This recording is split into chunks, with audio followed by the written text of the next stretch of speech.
সবাই কি প্রশ্নটা দেখতে পাচ্ছ? ওকে, খুব দ্রুত সময়ের মধ্যে এটা আসবে। একটু অপেক্ষা করো, দেখো একটু নেট আজকে একটু স্লো কাজ করছে। খুব দ্রুত তোমরা প্রশ্নটা উঠাই ফেলো। হ্যাঁ, কি দেওয়া আছে বলো তো?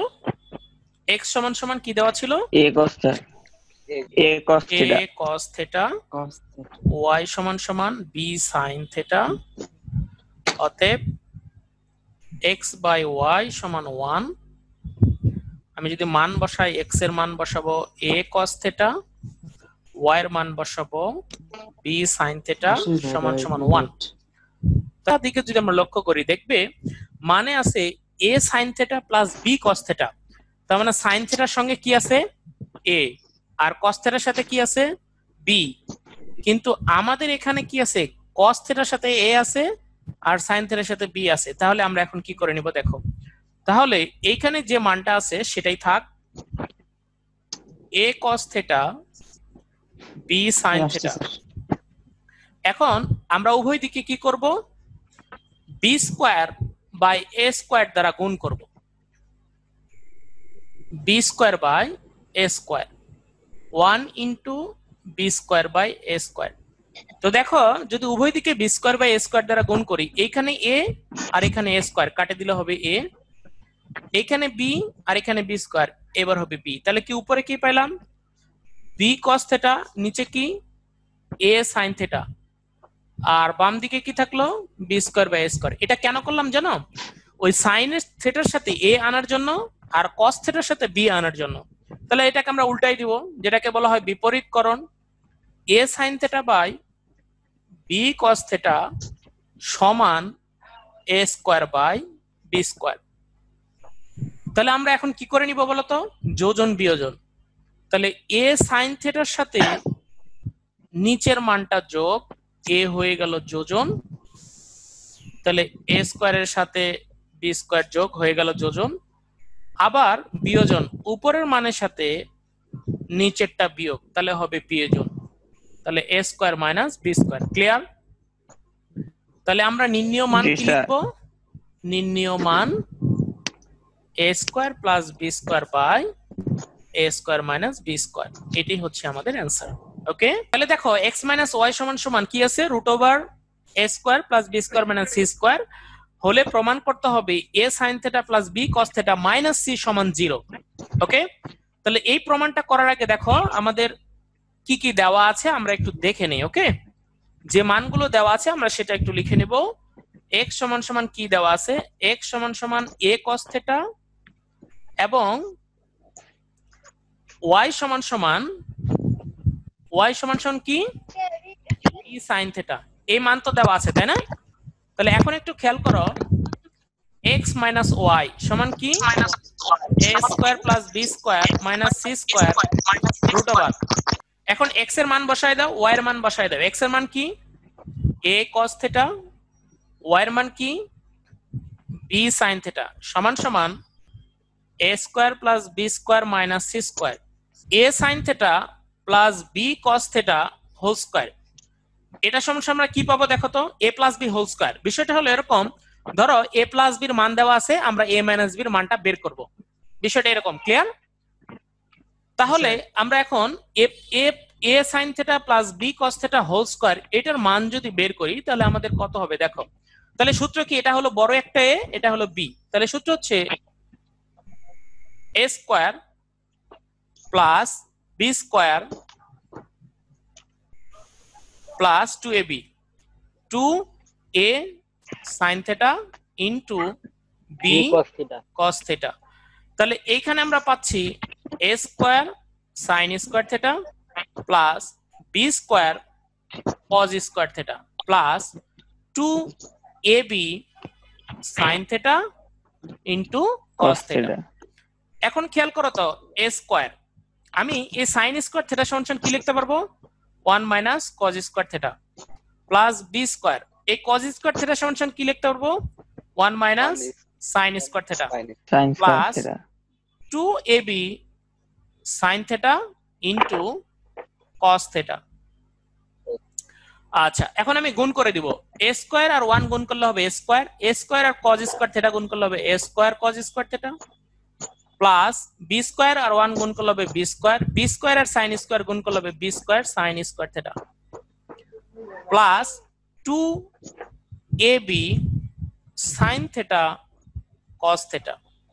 তাহলে দেখো তো আমরা যদি এখানে লিখি a square plus b square minus এটা এখন আমরা একটা সূত্র লিখবো দেখো a cos theta whole square এই যেটা তাহলে মাইনাস কমন নিলাম তাহলে এটা প্লাস হয়ে যাবে আর এটা মাইনাস হয়ে যাবে 2a cos theta into b sin theta plus b sin theta whole square. এই লাইনটা একটু খেয়াল করো এই যে মাইনাস তাহলে এটা হয়ে গেল এখানে এটাকে হোল স্কয়ার করে নিলাম এইটা হয়ে গেল প্লাস আর এইটা এই যে মাইনাস থাকার কারণে প্লাস থাকার কারণে যেহেতু সামনে মাইনাস সাইন চেঞ্জ হয়ে গেল ওকে। তাহলে আমরা দেখো একটা সূত্র পড়ছে আমাদের একটা তাহলে a square plus b square এটা যেমন আছে তেমন আর এই ভিতরের সূত্রটা কি a cos theta minus b sin theta whole square clear তাহলে a square plus b square minus দেখো তো a sin theta minus b a cos theta minus b sin theta এটার মান কত এই যে মান কত ছিল root over a square plus b square minus c square. তাহলে আমরা কি লিখবো root over a square plus b square minus c square এই হোল স্কয়ার ছিল হোল স্কয়ার দিয়ে দিলাম। এখন পরবর্তী লাইনে কি হবে রুট আর স্কয়ারে কাটা যাবে তাহলে থাকবে কি a square plus b square minus c square a square plus b square bracket তুলে দিব মাইনাস মাইনাস প্লাস ক্লিয়ার। তাহলে এখন দেখো তো এই ক্ষেত্রে a স্কয়ার কাটবে b স্কয়ার কাটবে থাকবে কি c স্কয়ার তাহলে থাকলো কি c স্কয়ার তাহলে এটা এই c স্কয়ার সমান কোনটা সমান c স্কয়ার পেয়েছি দেখো তো এই মানটা না a sin theta plus b sin theta whole square. এখন আমরা কি করব অতএব a sin theta plus b cos theta whole square সমান সমান c স্কয়ার তো উভয় দিক থেকে স্কয়ার বাদ চলে যাবে তাহলে আমরা কি পাবো a sin theta plus b cos theta সমান সমান c ওকে। এখন এই মানটাকে আমরা কি করে দিব পার করে দিব পক্ষান্তর করে দিব তাহলে পক্ষান্তর করে দিলে আমাদের কি হবে প্লাস ছিল মাইনাস হয়ে যাবে তাহলে অতএব a sin theta minus b cos theta minus c sorry plus b cos theta minus c সমান 0। দেখো তো আমাদের কি এইটাই প্রমাণ করতে বলেছিল না জি স্যার ওকে তাহলে আমাদের প্রমাণিত হয়ে গেল। তোমরা একদম শুরু থেকে শেষ পর্যন্ত দেখো অঙ্কটাকে ভালোভাবে উঠায় নাও। গ নাম্বারটা কি দেওয়া আছে আমরা একটু দেখে নেই। প্রথমত দেওয়া আছে a সমান 3 আর b সমান √2 a সমান কত দেওয়া আছে 3 তাহলে আমরা লিখি দেওয়া আছে a সমান 3 এবং b সমান কত √2 আর x সমান কত আছে অতএব x সমান a cos থিটা y সমান b sin থিটা মনে রাখবে।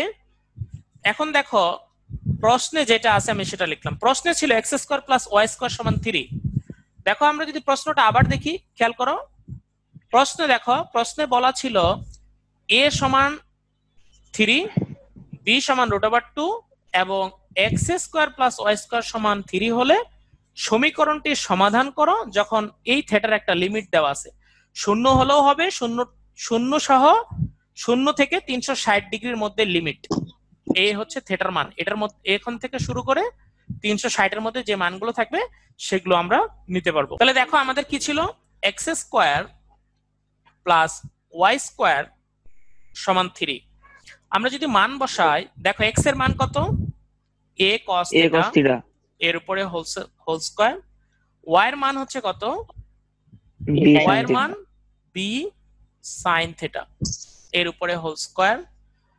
এখন দেখো তো এর উপরে এর মান যদি এর উপরে স্কয়ার তাহলে a square cos square theta b square sin square theta সমান সমান 3 ক্লিয়ার। তাহলে একটু খেয়াল করো এর মান যদি আমি এখন বসায় দেই, এর মান বসাইলে কত হবে? এর মান হলো 3, তাহলে 3 এর উপর স্কয়ার cos স্কয়ার থিটা। বির মান কত বলতো? √2 এর উপর স্কয়ার sin স্কয়ার থিটা সমান সমান 3। তাহলে এখানে আমরা পাচ্ছি 9 cos square theta plus 2 sin square theta, এই 3 রুট আর স্কয়ারে কাটা। এখন দেখো এই যে রাশিটাকে যে কোনো একটা ফর্মে আনবো আমরা, হয় cos এর অথবা sin এর, যেটা তোমার খুশি। তাহলে এখন আমরা কি করব দেখো, 9 cos স্কয়ার থিটা প্লাস 2 এই cos sin স্কয়ার মানে কি 1 minus cos square theta 1 minus cos square theta। তাহলে এই ক্ষেত্রে আমরা কি পাচ্ছি দেখো, 9 cos স্কয়ার থিটা প্লাস 2 কে 2, 2 আর cos স্কয়ার গুণ করলে হবে cos স্কয়ার থিটা সমান 3। 9 cos স্কয়ার থেকে 2 cos স্কয়ার বাদ দিলে হবে 7 cos স্কয়ার থিটা প্লাস 2 সমান 3। 7 cos স্কয়ার থিটা সমান 3 মাইনাস 2। এখন দেখো 7 cos স্কয়ার থিটা সমান সমান কত হচ্ছে 1। ক্লিয়ার? এখন এই ক্ষেত্রে দেখো তো 7 cos স্কয়ার হলো। আচ্ছা x এর উপর কি স্কয়ার ছিল বলো তো প্রশ্নে? প্রশ্নে একটু খেয়াল করো তো, x এর উপর কি স্কয়ার ছিল? x square plus y square আচ্ছা স্কয়ার ছিল তো। প্রশ্নে x এর উপর স্কয়ার ছিল। আমার মনে হয় প্রশ্নে এটা একটু ভুল করছে, x এর উপর স্কয়ার হবে না। প্রশ্নে x এর উপর স্কয়ার হবে না। ক্লিয়ার? এই যে স্কয়ার মুছে দিলাম। এখন আসো আমরা অঙ্কের ক্ষেত্রে দেখি স্কয়ার হলে কেন হবে না। দেখো মান আসবে না, মানের ক্ষেত্রে ভগ্নাংশ মান আসবে। তো যেহেতু এইখানে স্কয়ার হবে না, এই যে আমি মুছে দিলাম, দেখো এখানে স্কয়ার হবে না। তাহলে স্কয়ার যদি না হয় তাহলে কি হবে? এটা যা ছিল তাই থাকবে। ওকে, এখানেও স্কয়ার হবে না, স্কয়ার হবে না। তাহলে 3 cos থিটা হবে। তাহলে এইখানে স্কয়ার কাটা যাবে আর এখানে 3 থাকবে। তাহলে আমরা কি পেলাম দেখো, এইখানে থাকবে অনলি 3 আর এইখানে 9 থাকবে না, যেহেতু স্কয়ার নাই। তাহলে এটা কি হবে? 9 হবে না। ক্লিয়ার? তোমরা কি বুঝতে পারছো? বুঝতে পারতেছো কি? আচ্ছা এক মিনিট বের করে দেয় আমারে। আচ্ছা এটা হবে 3 আর এটা cos থিটা প্লাস 2 এটা। তাহলে এইখানে দেখো তো, এই ক্ষেত্রে আমরা যদি এই লাইনটা পুরোটা একটু মুছে দেই, 3 cos theta, তাহলে এটা যদি মুছে দেই তাহলে এই ক্ষেত্রে কি আসবে দেখো, 3 cos theta plus 2 minus 2 cos square theta সমান সমান 3। তাহলে minus 2 cos square theta plus 3 cos theta plus 2 minus 3 সমান 0। তাহলে এখানে পাচ্ছি 2 cos square theta plus 3 cos theta minus 1 দ্বারা গুণ করব। যদি মাইনাস 1 দ্বারা গুণ করি তাহলে কি হবে? তাহলে মাইনাস 1 দ্বারা গুণ করলে হবে এটা প্লাস হয়ে যাবে, এটা মাইনাস হবে, এটা প্লাস হবে। তাহলে 2 cos square theta minus 3 cos theta plus 1 সমান 0। তাহলে এটাকে আমরা মিডল টার্ম করব, 2 1 কে 2। 2 cos square theta minus 2 cos theta minus cos theta plus 1 সমান 0। দেখো 2 cos থিটা আর একটা cos থিটা, 3 cos থিটা হয়ে গেছে, তাই না? তাহলে এখন এই যে এখান থেকে যদি আমরা 2 cos থিটা কমন নেই তাহলে কি হবে? 2 cos থিটা কমন নিলে কি থাকবে? cos theta minus 1, minus 1 common নিলে কি থাকবে? cos থিটা মাইনাস 1 সমান 0। তো দেখো এই ক্ষেত্রে cos থিটা মাইনাস 1 আর কমন নিলে কি থাকবে? 2 cos থিটা মাইনাস 1 সমান 0। তো এই ক্ষেত্রে দেখো আমরা কি করব, হয় 2 cos থিটা মাইনাস 1 সমান 0 অথবা কি cos থিটা মাইনাস 1 সমান 0, এই তো? তাহলে আমরা কি লিখব, হয় 2 cos থিটা মাইনাস 1 সমান 0 অথবা cos থিটা মাইনাস 1 সমান 0, এই তো? তাহলে দেখো তো এই ক্ষেত্রে আমরা কি কি পাবো, এই ক্ষেত্রে আমরা কি পাবো 2 cos theta সমান সমান 1, cos theta সমান সমান কত হাফ। আর এটার ক্ষেত্রে আমরা কি পাবো cos theta সমান সমান 1। ক্লিয়ার? এখন এইটুকু দেখো, এইখান থেকে আমরা কোয়াড্রেন্টটাকে কত সহজে ভাঙতে পারি, এটাই হচ্ছে আমাদের মূল কথা। আমরা এখান থেকে কোয়াড্রেন্টটা যদি বুঝতে পারি তাহলে আমরা সব পারবো। দেখো কোয়াড্রেন্টটা আমরা এখন বুঝে নিব। এই যে দুই পাশের মান, দেখো আমরা এইখান থেকে শুরু করব। ওকে, এইখান থেকে, এরপর থেকে এইখান থেকে দেখো cos theta সমান সমান হাফ হলে, খেয়াল করো তো আমরা যদি একটু কোয়াড্রেন্ট দেখি, এটা হলো first quadrant, second, third, fourth. First কোয়াড্রেন্টে all positive, sine cos tan যা আছে সব পজিটিভ। সেকেন্ড কোয়াড্রেন্টে সাইন এবং কোসেক পজিটিভ, বাকিগুলো নেগেটিভ। থার্ড কোয়াড্রেন্টে ট্যান এবং কট পজিটিভ, বাকিগুলো নেগেটিভ। ফোর্থ কোয়াড্রেন্টে কস এবং সেক পজিটিভ, বাকিগুলো নেগেটিভ। ক্লিয়ার?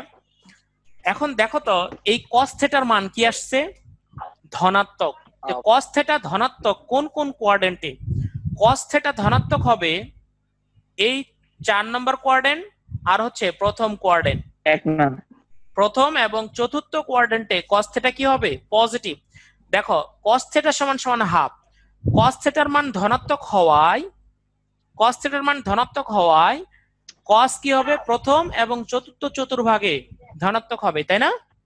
তা আমরা চেষ্টা করব যে cos এর মান এই 4 নম্বর কোয়াড্রেন্ট এবং 1 নম্বর কোয়াড্রেন্ট 1 এবং 4 এর মধ্যে থাকে কিনা।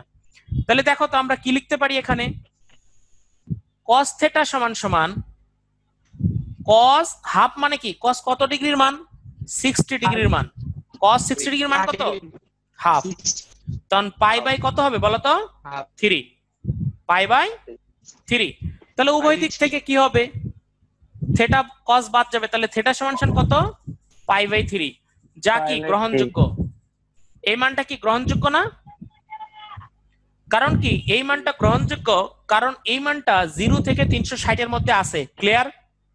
এখন আসো আবার আমরা দেখব যে cos থেটা সমান সমান হাফ হলে, তো দেখি আমরা এই কোয়াড্রেন্টে নিয়ে আসার চেষ্টা করি 4 নম্বর কোয়াড্রেন্ট। তাহলে আমরা দেখি cos থেটা সমান সমান, এটা আমরা কি লিখতে পারি cos পাই বাই 3, পারি না?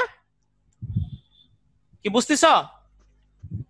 তাহলে cos থেটা এটাকে এমন ভাবে ভাঙবো যেন আমার মান এখানে হয়ে যায়। দেখো cos সে 4 নম্বর কোয়াড্রেন্টে পজিটিভ, তাই কোয়াড্রেন্টের মান দিলাম 4, প্রত্যেকটা কোয়াড্রেন্টের মান কোয়াড্রেন্ট সংখ্যা 4, আর প্রত্যেকটা কোয়াড্রেন্ট 90 ডিগ্রি, তাই 90 ডিগ্রি দিলাম পাই বাই 2 দিলাম, ওই কোয়াড্রেন্টে রাখলাম। এরপরে থেটার মান পাই বাই 3। ওকে, তোমরা যদি এটা না বোঝো তাহলে অবশ্যই তোমরা ইউটিউব থেকে আমার কোয়াড্রেন্টে চতুর্ভাগ সম্পর্কিত একটা ছোট্ট 8 মিনিটের কিংবা 9 মিনিটের টিউটোরিয়াল আছে, তোমরা দেখে নিবে। তো দেখো কি করলাম, এটাকে 4 নম্বর কোয়াড্রেন্টে দিলাম, কোয়াড্রেন্টের মান 4 নম্বর কোয়াড্রেন্টের মান এবং থেটার মান দিয়ে দিলাম। ওকে, তাহলে দেখো এইখানে যদি দেই তাহলে আমাদের কি হবে, তাহলে এইখানে দিলে দেখো এই 2 2 কাটা যাবে, 4 কে 2 দিয়ে ভাগ দেব, তাহলে কি হবে 2 পাই মাইনাস পাই বাই 3। তাহলে এটা কি cos থেটা না? তাহলে এখন এই 3 এর যদি লসাগু নেই তাহলে আমরা কি পাবো বলো, cos থেটা সমান সমান এখানে হবে কি 3 দুগুণ 6, 6 থেকে 1 বাদ দিব, তাহলে cos 5 পাই বাই 3। তাহলে উভয় দিক থেকে cos বাদ, তাহলে থেটা সমান সমান কত হবে 5 পাই বাই 3। এই মানটাও গ্রহণযোগ্য, কেন 5 into pi by 3, pi by 3 এর মান কত 60, তাহলে 5 এর সাথে 60 গুণ করলে কত হবে 300, তার মানে এই মানটাও কি 360 এর মধ্যেই আছে 0 থেকে, তার মানে এই মানটাও গ্রহণযোগ্য হবে। ক্লিয়ার? কি বোঝা গেছে? জি স্যার। তাহলে 300 পরবর্তী কোয়াড্রেন্টে যদি আমি প্রথম কোয়াড্রেন্টে দেই তার সাথে আরো কত যোগ হবে 90 যোগ হবে, তখন বেশি হয়ে যাবে, তাহলে আর নিব না, চতুর্থ কোয়াড্রেন্টেই শেষ। ক্লিয়ার? তাহলে cos থেটা সমান সমান হাফ হলে আমরা দুইটা মান পাইলাম। এখন আরেকটা কি আছে বলতো, আরেকটা কি আছে, আরেকটা আমাদের আছে এই যে cos থেটা সমান সমান 1 হলে এই মানটা নিব আমরা। ক্লিয়ার? এখন কি করব, আবার cos থেটা সমান সমান 1 হলে, তাহলে আমরা বলতো cos কত ডিগ্রির মান 1, 0 ডিগ্রি, 0 তাহলে ডিগ্রি cos থিটা সমান সমান cos 0 ডিগ্রি। cos 0 ডিগ্রি মান কত? 1। তাহলে থিটা সমান সমান কি পাবো? 0 ডিগ্রি। আচ্ছা বলো তো এই 0 ডিগ্রিটা গ্রহণযোগ্য কি হবে? হবে। কেন হবে? 0 এর মধ্যে কারণ স্যার 0 সমান আমার লিমিট কি ছিল? থিটার মানে লিমিট কি ছিল? 0 থেকে 0 থেকে 360 এভাবে লিমিট ছিল, তার মানে এই গ্রহণযোগ্যতা হবে। আরেকটা দেখো তো, cos থিটা সমান সমান যদি 1 হয় তাহলে কি হবে? তাহলে আবার আসো, cos থিটা সমান সমান 1 হলে cos কি 4 নাম্বার কোয়াড্রেন্টে পজিটিভ না? এই 4 নাম্বার কোয়াড্রেন্ট, তাহলে আমরা 4 নাম্বার কোয়াড্রেন্টে মান দিয়ে দেখি। cos থিটা সমান সমান cos 4 নাম্বার কোয়াড্রেন্টের মান, আর ওই কোয়াড্রেন্টেই রাখবো, তাই থিটার মান 0 দিলাম। ক্লিয়ার? দেখো এটাকে যদি আমি ভাঙি তাহলে আবার এটাই পাবো। 4 নাম্বার কোয়াড্রেন্ট cos 0 ডিগ্রি মান কত? 1। তাহলে এই ক্ষেত্রে আমরা কি পেলাম? cos থিটা সমান সমান cos 2 পাই মাইনাস 0। তাহলে 2 পাই থেকে 0 বাদ দিলে কি হবে? 2 পাই হবে। তাহলে cos থিটা সমান জি সমান স্যার cos 2 পাই। cos 2 পাই, দেখো cos 360 ডিগ্রি মান দাও, দেখো 0 আসবে। থিটা সমান সমান কত হলো? 2 পাই। ক্লিয়ার? 2 পাই। তাহলে অতএব থিটার মান জি কি কি স্যার পেলাম দেখো। থিটা এর সম্ভাব্য মান কতগুলো পাইলাম? সম্ভাব্য মান একটা পাইলাম 0 ডিগ্রি, একটা পাইলাম পাই বাই 3, একটা পাইলাম 5 পাই বাই 3, আরেকটা কত পাইলাম? 2 পাই। এটাই হচ্ছে আমাদের অ্যান্সার। ক্লিয়ার?